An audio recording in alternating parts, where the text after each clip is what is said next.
ప్రభునందు సోదరి సోదరులారా, ప్రభు అయిన యేసుక్రీస్తు వారి పేరిట ప్రేమపూర్వక వందనములు తెలియచేస్తుంటున్నాను. మనము దేవుని పరిశుద్ధ గ్రంథములో ఆదికాండము 1వ అధ్యాయము 1 నుండి 5 వచనాల్లో ఉన్న వాక్యమును చదువుకుందాం. ఆదియందు దేవుడు భూమి ఆకాశమును సృజించెను. భూమి నిరాకారముగాను శూన్యముగాను ఉండెను. చీకటి అగాధ జలం పైన కమ్మి ఉండెను. దేవుని ఆత్మ జలములపైన అల్లాడుచుండెను. దేవుడు వెలుగు కమ్మని పలుకగా వెలుగు కలిగెను. వెలుగు మంచిదైనట్టు దేవుడు చూచెను. దేవుడు వెలుగును చీకటిని వేరుపరచెను. దేవుడు వెలుగునకు పగలనియు చీకటికి రాత్రి అనియు పేరు పెట్టెను. అస్తమయమును ఉదయమును కలువగా ఒక దినమాయెను. ప్రభునందు సోదరి సోదరులారా, దేవుని పరిశుద్ధ గ్రంథంలో మనము చదువుకున్న వాక్య భాగంలో కొన్ని సంగతులు గతంలో మనం ధ్యానం చేస్తూ వచ్చాం. ఈ దినము మరికొన్ని విషయాలు దేవుని యొక్క వాక్యం నుండి మనం ధ్యానం చేద్దాం. ఈ అంశంలో ప్రథమంగా దేవుడు ఏమై ఉన్నాడు అనే సంగతి మనం ఆలోచన చేద్దాం. దేవుడు ఏమై ఉన్నారో అనే సత్యం దేవుని పరిశుద్ధ గ్రంథంలో అనేక రీతులుగా ప్రత్యక్షపరచినటువంటి రీతి మనము చదువుకుంటున్నాము, ధ్యానిస్తున్నాము, గ్రహిస్తున్నాము. ఈ దినము దేవుని యొక్క లక్షణాల్లో ఒక లక్షణం దేవుడు ఏమై ఉన్నాడు అంశం గురించి మనం ధ్యానించి, ఆ తర్వాత దేవుడు ఈ సృష్టి కార్యక్రమంలో ఏం చేశారు అనే సంగతి కూడా మనం ధ్యానం చేద్దాం. దేవుని పరిశుద్ధ గ్రంథంలో మనము జాగ్రత్తగా గమనించినప్పుడు దేవుడు వెలుగై ఉన్నాడు అనే సంగతిని మనం దేవుని యొక్క వాక్యంలో చూస్తున్నాం. దేవుడు వెలుగై ఉన్నాడు. ఆయన యందు చీకటి ఎంతమాత్రం లేదు అని యోహాను 1వ పత్రిక 1వ అధ్యాయంలో మనం చూడవచ్చు. 5వ వచనంలో ఈ సంగతి మనం చూస్తాం. దేవుడు వెలుగై ఉన్నాడు. ఆయన యందు చీకటి ఎంత మాత్రం లేదు అని చెప్పాడు. గాడ్ ఈజ్ లైట్ అనే సంగతి మనము దేవుని వాక్యంలో చూస్తున్నాం. ఈ వెలుగుని గురించి కొన్ని సంగతులు మనం దేవుని వాక్యంలో చూస్తాం. అంటే దేవుడు ఎటువంటి వెలుగై ఉన్నాడు, దేవుడు ఎటువంటి వెలుగై ఉన్నారు అనే సంగతి మనం దేవుని వాక్య ఆధారంగా చూద్దాం. యోహాను సువార్త 1వ అధ్యాయము 9వ వాక్యంలో నిజమైన వెలుగు ఉండేను అని మనం చదువుకుంటున్నాం. నిజమైన వెలుగు ఉండేను. ఈ వెలుగు నిజమైన వెలుగు.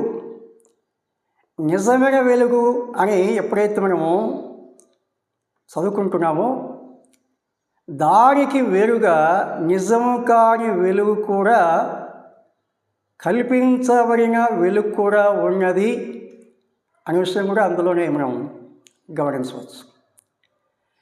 నిజమైన వెలుగు ఉండెను అనగా ఈ వెలుగును ఎవరు తయారు చేయలేదు. కృత్రిమంగా తయారు చేసిన వెలుగు కాదు.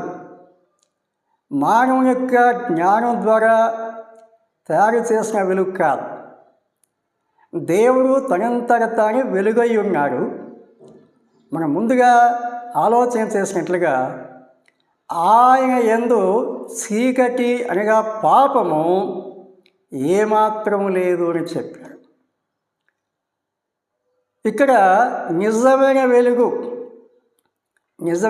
ఉండను అనే సంగతిని మనం దేవుని యొక్క వాక్యంలో గమనిస్తున్నాం. అటు తర్వాత యోహాను 1వ పత్రిక రెండవ అధ్యాయము 8వ వాక్యంలో మనం చూసినప్పుడు సత్యమైన వెలుగు ఇప్పుడు ప్రకాశించుచున్నది అని మనం చదువుకుంటున్నాం. సత్యమైన వెలుగు, దేవుడు ఏమై ఉన్నాడు?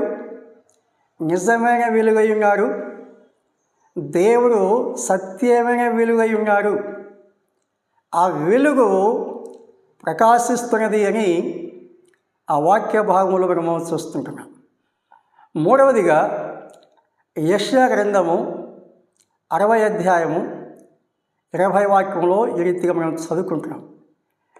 యెహోవాయే నీకు నిత్యమైన వెలుగయుండును అని అక్కడ మనం చూస్తున్నాం. యెహోవాయే నీకు నిత్యమైన వెలుగయుండును. దేవుడు ఏమై ఉన్నాడు? నిత్యమైన వెలుగై ఉన్నాడు అనే సత్యము ఆ వాక్య భాగంలో మనము చదువుకుంటున్నాం.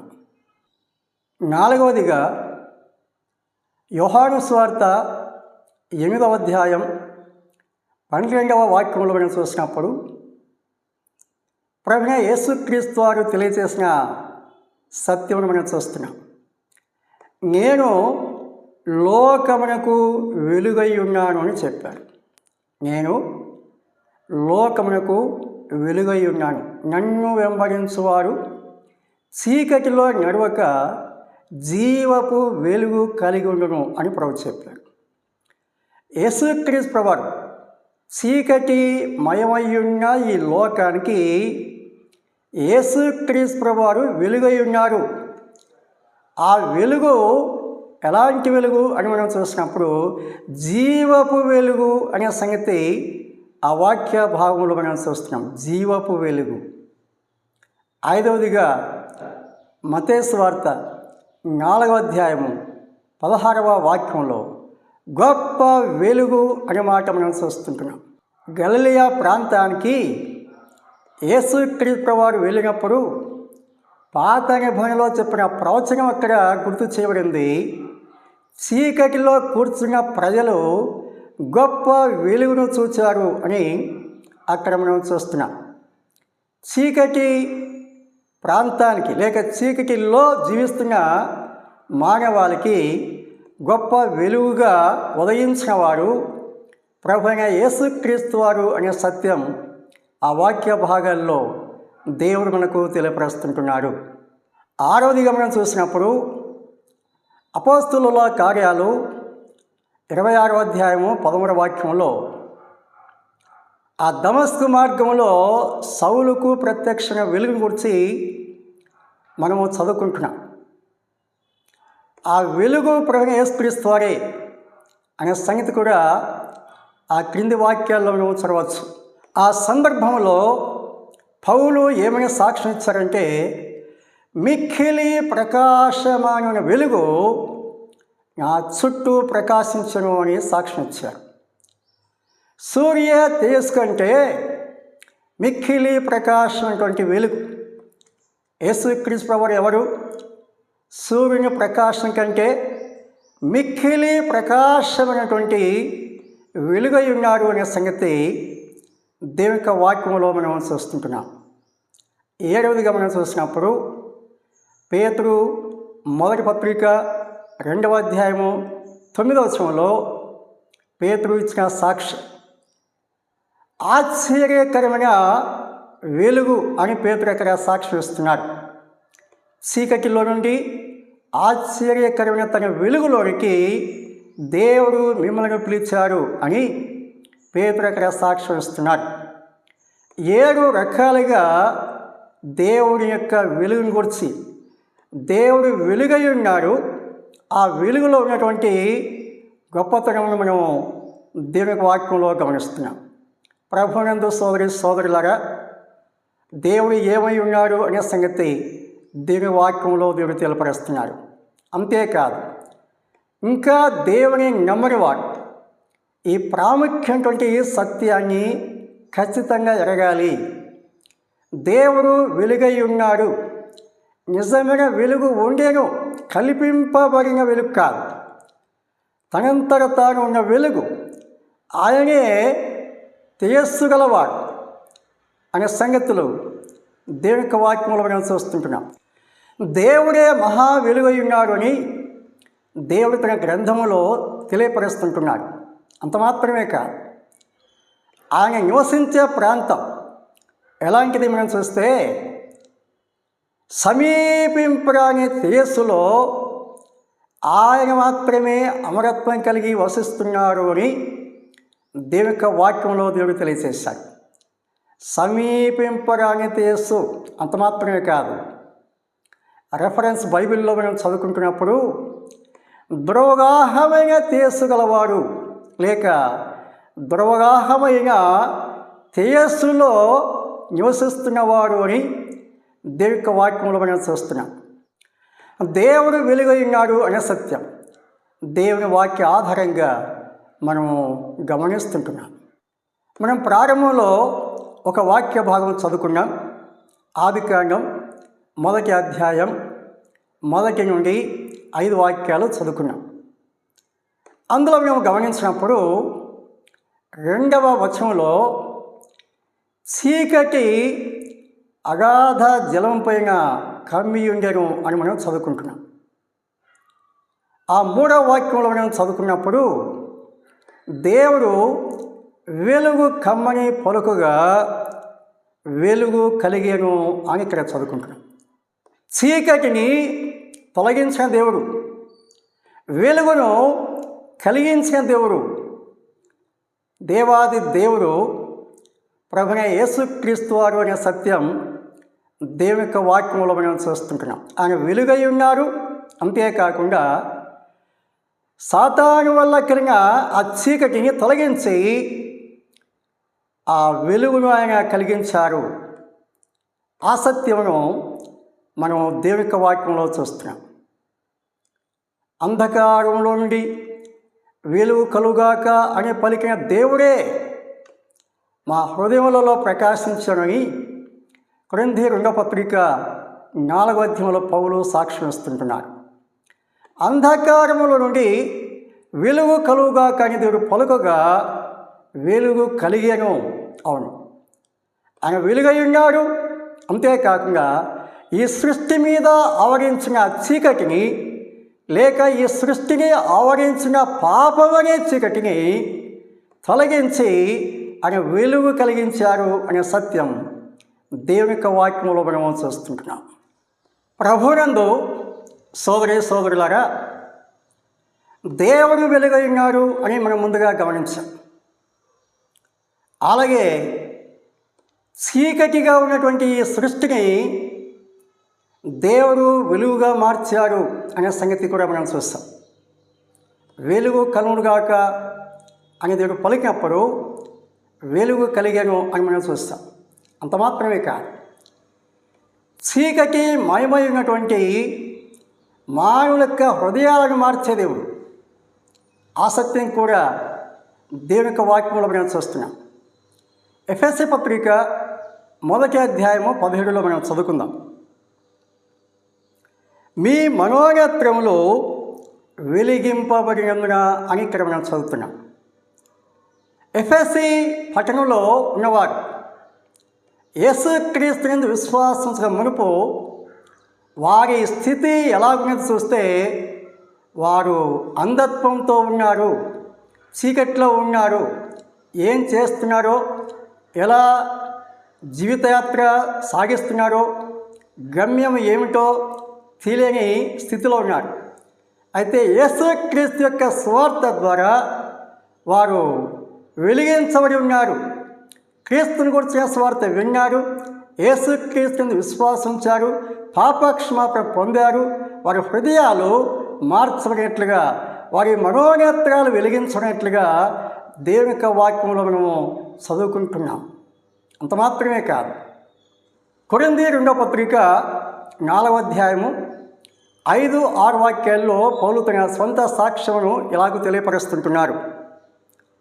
అంధకారముల నుండి వెలుగు ప్రకాశించుగాక అని పలికిన దేవుడే తన మహిమను గురించిన జ్ఞానము యేసుక్రీస్తునందు వెల్లడి పరచుటకు మా హృదయములలో ప్రకాశించను అని ఇక్కడ సాక్ష్యం ఇస్తుంటున్నాడు. యేసుక్రీస్తునందు విశ్వాసించడం మునుపు పౌలు జీవితం కూడా ఎలాగనేది గమనిస్తే చీకటిగా ఉన్నది, హృదయంలో అంధకారం, వెలుగు లేదు, జీవితంలో శాంతి లేదు, సంతోషం లేదు, సమాధానం లేదు. ఎటు వెళ్తున్నాడో తెలియదు, ఏం చేస్తున్నాడో తెలియదు, అజ్ఞానం అంధకారంతో ఉన్నవాడు. దమస్కు మార్గంలో ప్రభువైన యేసుక్రీస్తుని దర్శించినప్పుడు ఆ వ్యక్తికి జీవితంలో గొప్ప మార్పును మనం చూస్తాం. చీకటి తొలగించబడింది. ఆ సూర్య తేజస్సు కంటే మిక్కిలి ప్రకాశమైనటువంటి ఆ వెలుగు పౌలు యొక్క హృదయాన్ని తాకినప్పుడు పాపపు చీకటి తొలగిపోయింది. దైవ వెలుగు పౌలు యొక్క హృదయంలో ప్రవేశించినట్లుగా, ఆ హృదయంలో దైవ వెలుగు ప్రకాశిస్తున్నట్లుగా పౌలు సాక్ష్యం ఇస్తుంటున్నాడు. దేవునికి స్తోత్రం కలుగుగాక. చీకటి జీవితాలను మార్చేవారు, చీకటి బ్రతుకులను మార్చేవారు, ఆధ్యాత్మిక అంధకారం తొలగించేవారు, మానవ మనోనేత్రాలను వెలిగించేవారు ప్రభువైన యేసుక్రీస్తు వారు.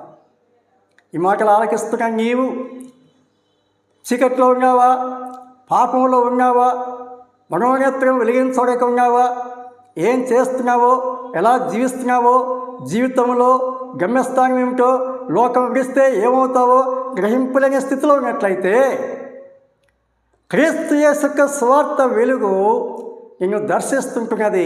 దేవుడు నిన్ను దర్శిస్తున్నాడు. నీ పాపపు చీకటి గురించి తెలియపరుస్తుంటున్నాడు. నీవు ఆలోచన చేసి నీ నిజస్థితిని గ్రహించి వెలుగైన యేసుక్రీస్తు వైపు మల్లుకొని ఆ ప్రభువునందు విశ్వాసించినట్లయితే నీ పాపపు చీకటి తొలగించబడుతుంది, అంధకారం తొలగించబడుతుంది, నిత్యాగ్ని, నిత్య నాశనం, నిత్య చీకటి తొలగించబడుతుంది.